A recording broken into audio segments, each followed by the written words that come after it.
I'm excited to read to you from this new book of mine, Paper Crown. So excited that I dressed up to match the book. It's got these flamingos, see?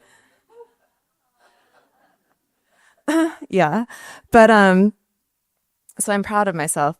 But I also wanted to take a moment to sort of be in the moment that we are in. I have been so nourished the past 24 hours just by being among book people.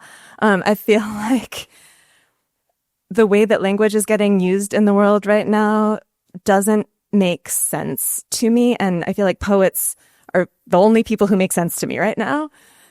So I wanted to look back to some people who I'm finding strength in right now. And I just want you to hear their stories a little bit because they're strengthening me. And I think I want to lend that to you if you need it.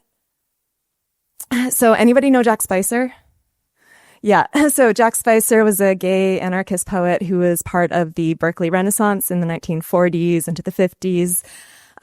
He was in a PhD program at the University of California when they started forcing people to sign the loyalty oath.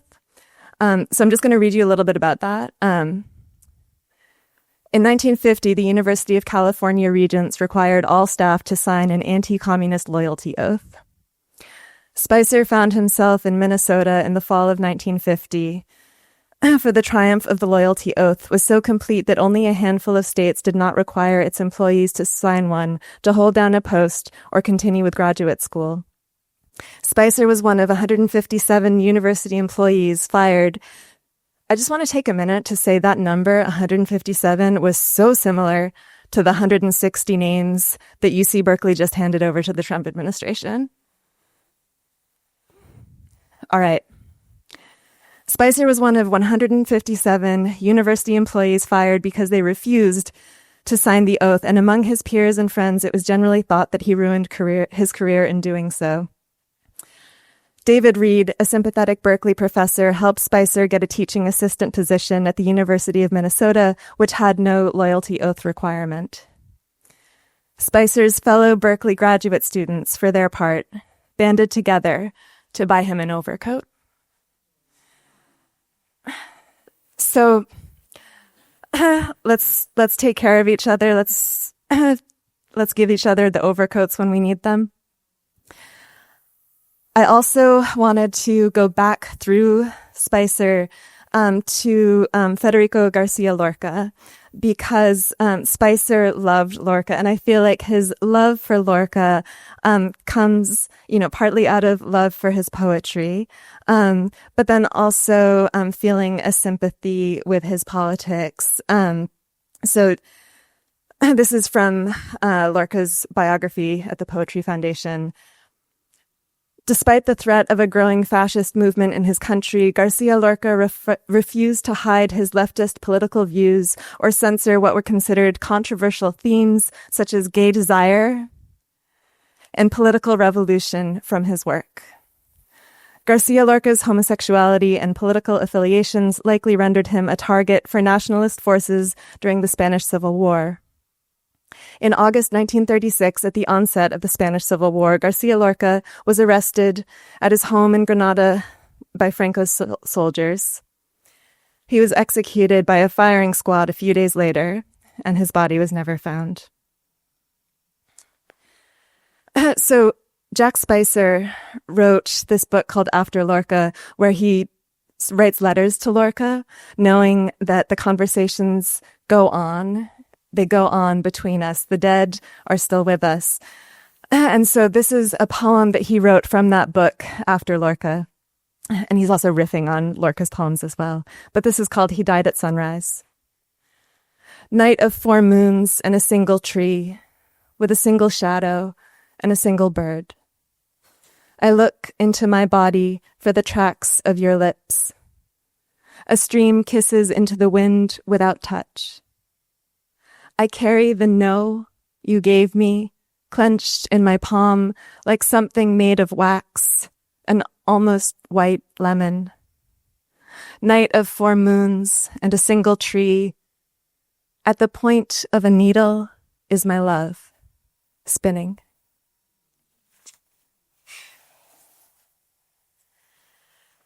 And then because I know that that's heavy, and I know that the air feels heavy, I wanted to also read you something else that Jack Spicer wrote to show you the joy and the lightness of throwing off fascism. This is an editor that Jack Spicer wrote. It's an open letter to the regents right after, he was refusing. From your letter, dated May 5th, 1950, I learn with astonishment that I have just been appointed a teaching assistant for the period September 1st, 1949 to June 30th, 1950, with a salary of $1,200 for that period payable in 10 installments beginning October 1st, 1949, but that before I can receive my October 1st, 1949 installment or any subsequent ones, I must sign a loyalty statement by no later than May 15th, 1950. As a reader of science fiction, I have only one explanation for the fact that I already have receipts for 8 of these installments, and I have paid income tax on them. My explanation for this: on May 15th, 1950, I must be going to enter a time machine after signing your loyalty statement and be taken back in time to October 1st, 1949, where I shall receive the first installment. Subsequent installments will be handled in a similar manner. And perhaps I have already done this and am doomed to do this for an infinite number of October 1st, 1949s to May 15th, 1950s. This, if so, will be very confusing to the income tax people, whose books will become very complicated unless they enter the time machine with me. My only alternative, and one that I intend to adopt, is not to sign your loyalty statement at all. Jack Spicer, TA in English.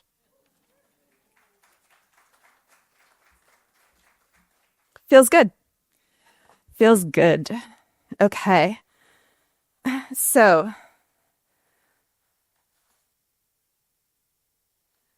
some words that I wrote. The Ark. This place is an ark now. Behave as you would on an ark. I said these things to the man as soon as he got home. The man looked at me, and then he looked at our home. He said he did not know how he would behave on an ark. I asked him to please relax. And as an example, I relaxed by allowing my body to rock slightly with the waves. When I opened my eyes, I saw he had followed my lead, but then he had surpassed me. He was more of a wave than a man now, which I found insulting. Stop it, I said. You are going to sink us. He kept sloshing.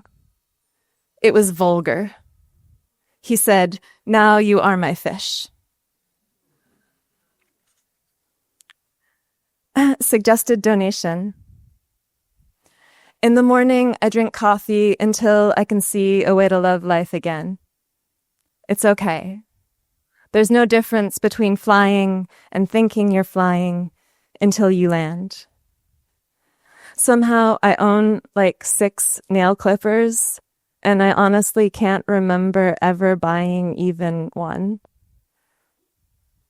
My sister came to visit and saw them in a small wooden bowl. I heard her laughing in the bathroom. I hope she never dies. There's no harm in hoping until you land. The deer are awake. Is one pregnant? If they kept diaries, the first entry would read, was born, was licked, tried walking. Then they'd walk away and no second entry would ever exist. I run the Deer's archive. It's very light work. Visitors must surrender their belongings. Surrender to me your beautiful shirt. I was very excited when Jericho talked about the beautiful shirt of a poet this morning. Okay. This poem is for Tiffany Yannick. It's called The Running of Several Simulations at Once May Lead to Murky Data.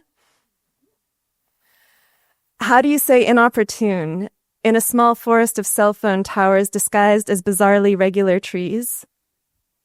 I am asking in case it happens, because anything can, and even does.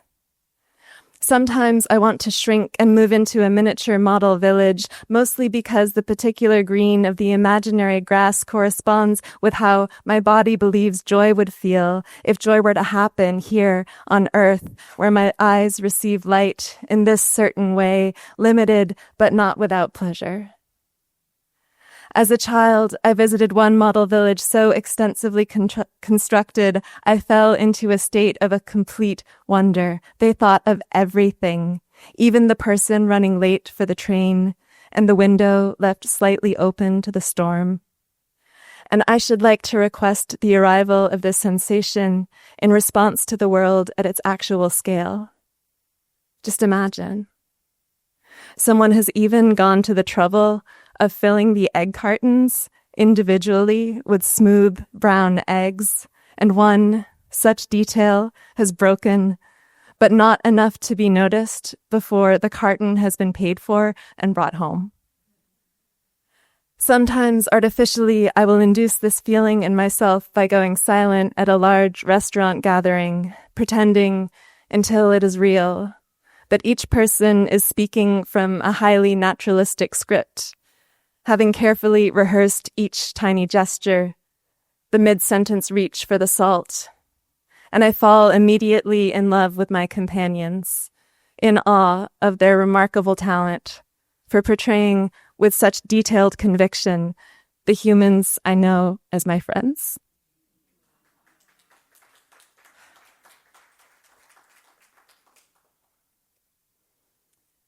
My education. To sachet is to mispronounce a French word with your legs. Or, with less judgment, it is to alter the word and one's gait. The French word chasser I remember locking into my mind's closet with a tongue twister in 7th grade. Translation: a hunter who knows how to hunt must know how to hunt without his dog. When you sachet, it is less of a hunt and more of a stylish chase. The French teacher's name was Mr. Man. Later, a different Mr. Man, who'd lost the spare N, taught us history, and so did his wife, Mrs. Man, or possibly Ms. By then, my French class name had changed from Giselle to Lisette. I wanted the syllables to hang on my frame like clothes I could not afford and give me a balletic glow. Understanding very little, I told Ms. Man I was not a feminist. And Mr. Man told us about the defenestration of Prague. There is a word for everything, I thought, but I was wrong, or else am wrong now. I cannot tell. I've thrown my mind through a tall bohemian window, and now it is time for a war. Okay. This is the penultimate poem. You know how when kids define something, they'll say, like, a knife is when you cut with it? Yeah, I think that's great. This poem's called Shelter in Place. A tornado is when the wind opens the door to your house and closes it in the lake. A cyclone is some kind of milkshake, I think. I think with candy inside. I know someone who made a milkshake for her babies made of meat. When you write a book, you must not forget to build a door you can use to get out, or else you will die there. It is very exciting to make a new mistake. Every time I turn on the blender, I am afraid the blade will spin out through the glass and on through my stomach, but still I keep using it, mostly for soups and sometimes for smoothies, a word I would rather not speak. I'm not brave, but I'm hungry, and the wind has taken my teeth. Okay, this is the last poem. Thank you all so much for being here with the books and with each other. An old game. I'm trying to remember the difference between things, between standing and blinking, between opening a window and hiding in the woods until dinner. No one should help me. I can remember the rules, but still have a hard time playing. Last week at the gift shop, I gave the clerk some money and a card.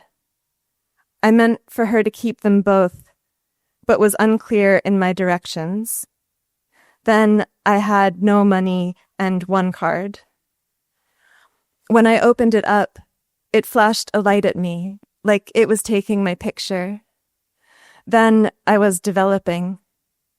I could not remember if things had always been this way. Don't tell me. That would be cheating. And besides, the answer is here, behind my tongue, giving me nutrients I need to stay alive. I wish that every event did not so much resemble its brother.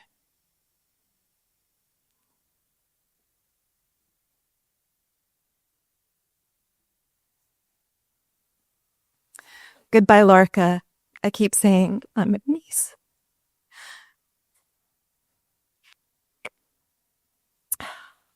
I love how a wet leaf feels against my fingers, calm, with no progression, no different than an elephant pausing to expire.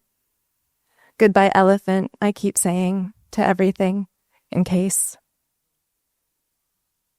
I would lean against all people and fall asleep. Only how can I be certain that they are not saplings, with just enough strength to stay upright themselves? Thank you.